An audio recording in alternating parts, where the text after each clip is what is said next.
Hello there, fellow Agilists. Can you believe it? It's now 2023 and it's already February. Just like everything else, at the end of the year, most of us probably has a resolution, things that we want to improve upon as we embark into 2023. Kind of similar to a sprint, and on the sprint, you do a retrospective, right? And then from there, you figure out, inspect, and adapt. I want to share with you a story of mine. I like to play Fortnite and I play it with my son. And it's basically, a time for me to bond with my son. For Fortnite, for most of you that don't know, Fortnite works in such a way that they have releases in terms of chapters and then season. A chapter contains multiple seasons. Now, season tends to run about 3 months time frame. A chapter is about 1 year. Every chapter, there is a brand new map. And then in each season, there are some minor changes to it. At the end of each chapter, usually it's a great time for people to kind of, since the map's new, everything's going to be new anyway, people just kind of play and I would say experiment. So I did the same thing. I experiment with how I use a controller.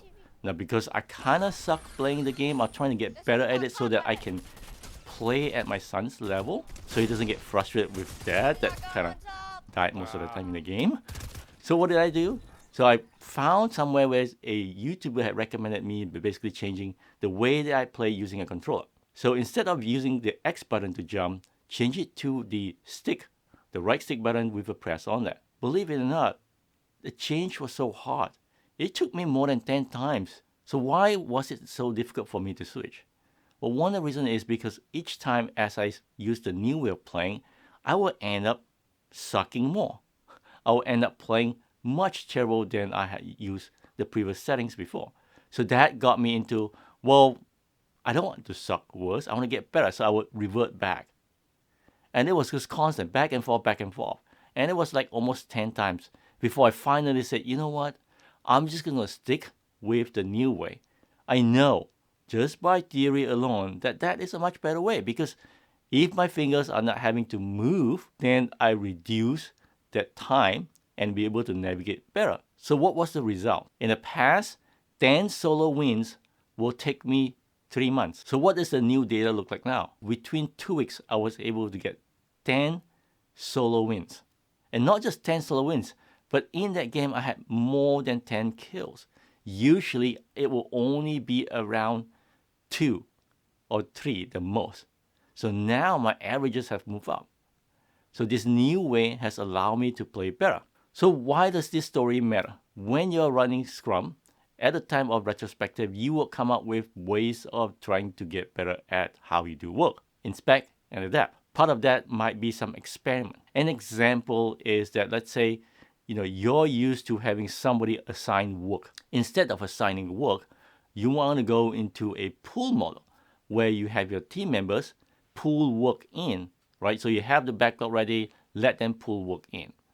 Or you have your sprint backlog ready and let them pull work in instead of assigning them up front. Now, it might seem kind of small changes, but believe it or not, some of this can be very difficult. When you try to make changes, the old habits, the things that you've learned before, tend to be much stronger.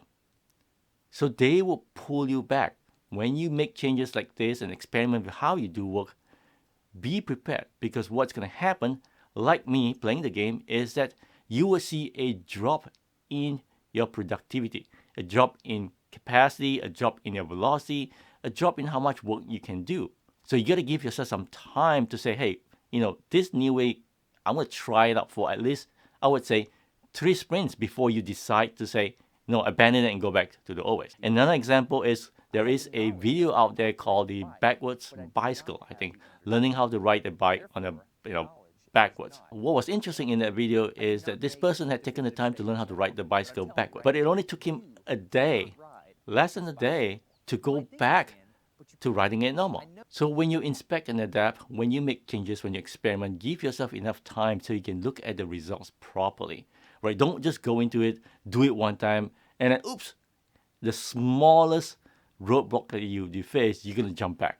Kind of like me, when I'm playing Fortnite, same thing, right? The smallest thing, no, I want to go back to it.